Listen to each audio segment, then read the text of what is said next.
Hello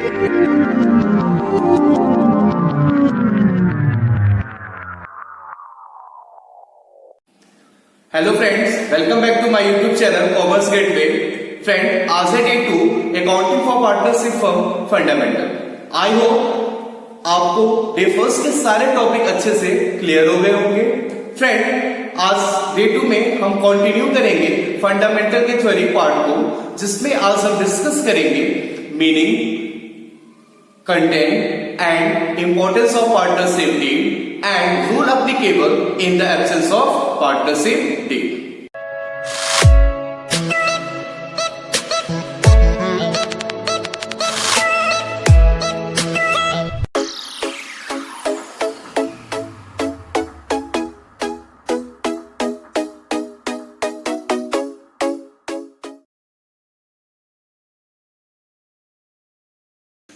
Hello student, I am Anup Singh from Commerce Gateway.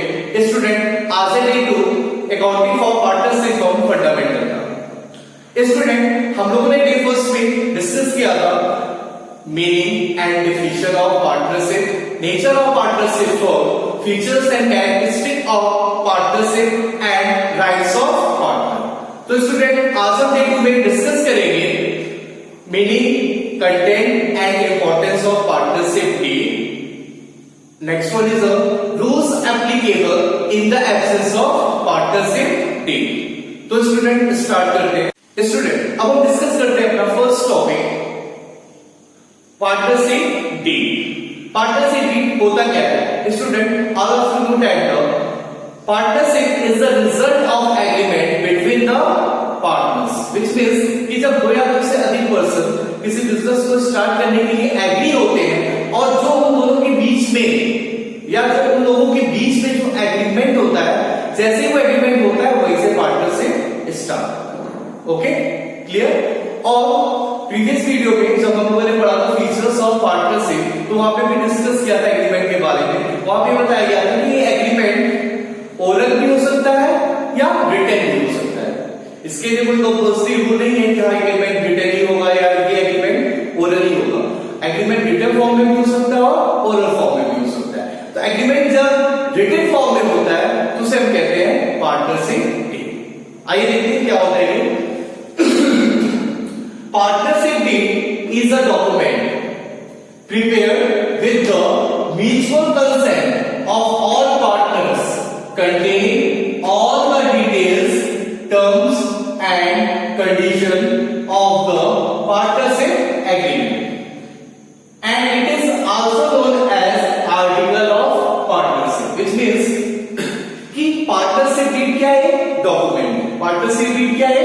Document जो कि prepare किया जाता है म्यूचुअल कंसेंट ऑफ पार्टनर, मतलब सारे पार्टनर्स के एग्री होने पे ये प्रिपेयर किया जाता है, containing all the detailed terms and condition of a partnership agreement। और इस डॉक्यूमेंट में क्या क्या होता है?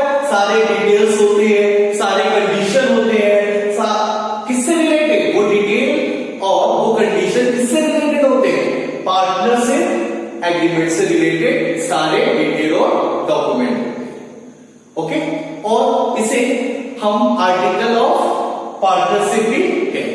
तो एक बार फिर से इसको शॉर्टकट में देख लेते हैं। तो पार्टनरशिप डीड क्या है? एक रिटन डॉक्यूमेंट है जिसमें कि सारे हमारे टर्म्स और कंडीशन, जिसमें कि सारे टर्म्स और कंडीशन पार्टनरशिप एग्रीमेंट के लिखे होते हैं और वो सारे पार्टनर्स के म्यूचुअल कंसेंट से होता है। Okay, clear?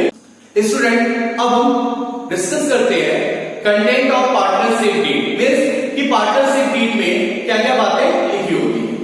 तो हम आते हैं फर्स्ट वन पे। तो first one is name and address of all the partners, means partnership deed में सारे पार्टनर्स का नेम और एड्रेस मेंशन होता है।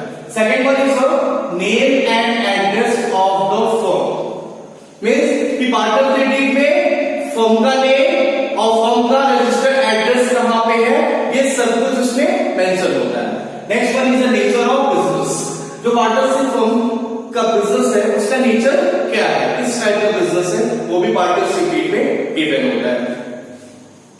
Next one is commitment of business. Commitment of business means कि बिजनेस किस डेट से स्टार्ट हुआ है।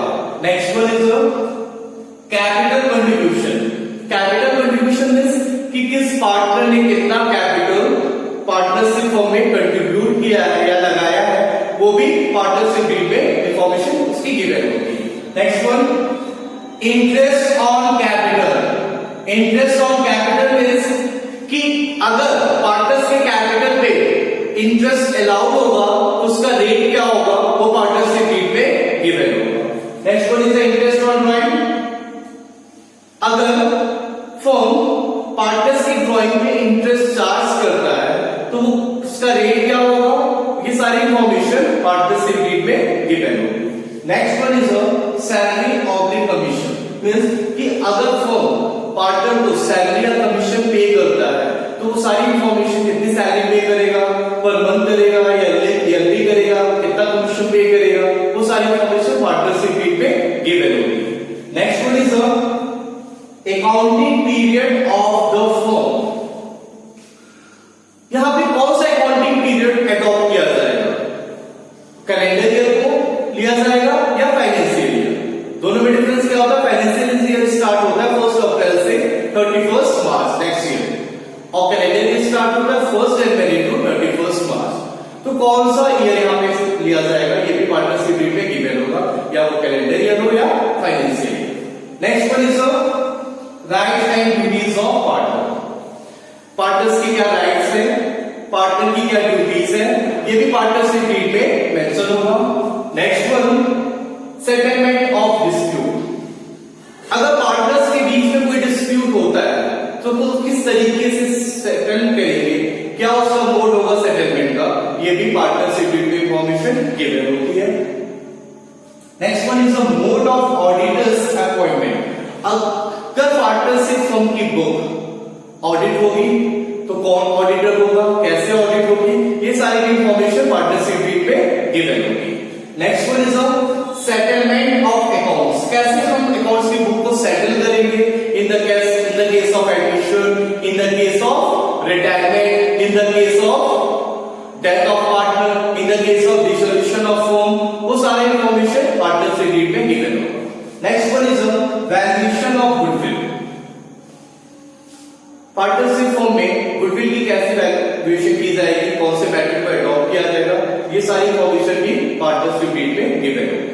Next one is bank account. Means partnership deed में इंफॉर्मेशन गिवन होगा कि पार्टनर्स का बैंक, पार्टनरशिप फर्म का बैंक अकाउंट कहां पे ओपन होगा और किस पार्टनर पे राइट होगा कि वो चेक पे साइन कर सकता है। स्टूडेंट अब हम डिस्कस करते हैं अपना next topic, importance of partnership deed.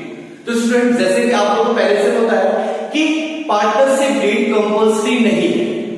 क्यों? क्योंकि जो एग्रीमेंट होता है पार्टनर्स के बीच में वो ओरल में भी हो सकता है और रिटन में भी हो सकता है।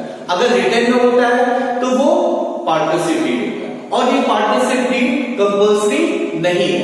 लेकिन अगर वो एग्रीमेंट, अगर पार्टनर्स के बीच में एग्रीमेंट रिटन फॉर्म में होता है तो उसके क्या बेनिफिट्स है, आइए हम देखते हैं। तो first one is it helps in settling any dispute or doubt with regard to the terms of partnership.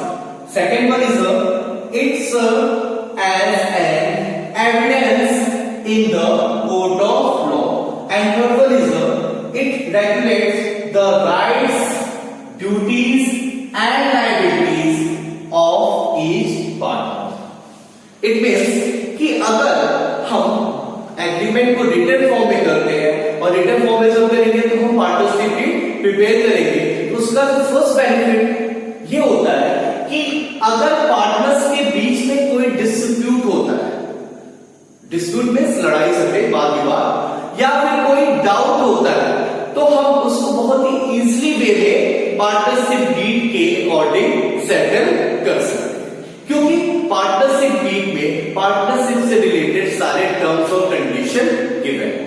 Okay, second one is it serve as an evidence in the court of law, और ये legal proof हो जाता है जिसे कि हम court में भी पेश कर सकते हैं। कैसे? अगर हम एग्जांपल लेते हैं कि ए और बी दो पार्टनर थे और वहां पे उन लोगों ने ओरल एग्रीमेंट बनाया और एग्रीमेंट में क्या डिसाइड किया था कि दोनों आपस में इक्वली प्रॉफिट को शेयर कर लेंगे। लेकिन कुछ ईयर के बाद एक बंदे थोड़ा सा लालच आ गया, वो सोचने लगा कि फॉर्म में ज्यादा प्रॉफिट हो रहा है तो ज्यादा शेयर ले, क्योंकि उसने ज्यादा कैपिटल लगाया है। तो वो क्या क्या बी से कि अब जो प्रॉफिट और लॉस शेयर होगा वो 2:1 में होगा। तो क्या बी के पास कोई लीगल एविडेंस है? क्या बी कोर्ट में जा सकता है? नहीं, क्योंकि बी के पास कोई लीगल एविडेंस है नहीं। लेकिन अगर वहां पे रिटेन एग्रीमेंट होता, पार्टनरशिप डीड प्रिपेयर होती, तो बी के पास एक लीगल एविडेंस होता, वो कोर्ट में जा सकता है और दिखा सकता है कि जब हमारे बीच में एग्रीमेंट हुआ था तो हम लोगों ने प्रॉफिट और लॉस को इक्वली शेयर करने की बात की।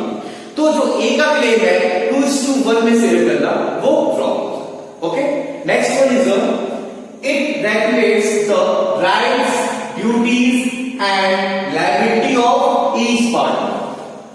पार्टनरशिप डीड अगर फॉर्म में प्रिपेयर करते हैं तो वहां पे उसमें पार्टनर की क्या राइट्स है, क्या उनकी ड्यूटीज है और क्या लायबिलिटी है, ये सारा क्लियर हो जाता है क्योंकि पार्टनरशिप डीड में सारी इंफॉर्मेशन गिवन है। ओके स्टूडेंट, अब हम डिस्कस करते हैं अपना next topic, provision in the absence of partnership deed. It means कि अगर कोई पार्टनरशिप फॉर्म है वहां पे पार्टनरशिप डीड बनी ना हो, या जो एग्रीमेंट पार्टनर्स के बीच में हुआ हो वो क्या हो, ओरल एग्रीमेंट हो, या पार्टनरशिप डीड बनी है लेकिन कुछ ऐसे पॉइंट्स हैं जिनका वहां पे डिस्कशन नहीं किया गया, तो उस केस में हम कौन कौन से प्रोविजन को फॉलो करेंगे। तो आइए देखते हैं।